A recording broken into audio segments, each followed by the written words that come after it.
Are most Indian companies rappers? I can just break down the question for the audience here. What is a rapper and sort of why do people say that? So essentially, when you think of an AI company, there's a lot that happens from just typing your question in GPT and getting the response. At the fundamental level, you have the hardware involved.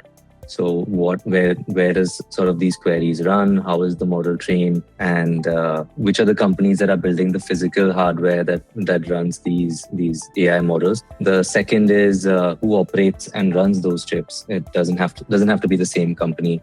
It could be running in a different sorts of data centers across the world. The third is the large language models that are built using these data centers and chips. So you have companies there like OpenAI and Anthropic and a whole host of now Chinese models that are coming out in India. You have Sarvam. And then on top, you have application layer, which is actually taking these models and solving a real business problem for someone, a real business or a person. And I think when people say, are you just a rapper? I think what they mean is, are you just taking those large models and just delivering that to the customer? And I think there's a bit of maybe some merited, some unmerited disdain for companies that just take these language models and then sort of say, hey, they're just wrapping it and serving that to sort of other users. So I guess that's what people mean by a rapper.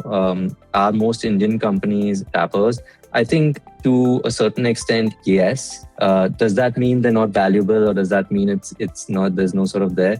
I think that's a bit of a more nuanced type. I don't think that's true. There's a lot of work, there's a lot of effort, and a lot of nuance that goes into taking a language model or an image model and then actually solving a problem for a customer. There are a lot of, I'd say, thin wrappers which don't really add value in between, right? And I think that is something to be critical of. Just saying that, hey, I made ChatGPT available as a Google Chrome extension. That's probably something that's not very valuable.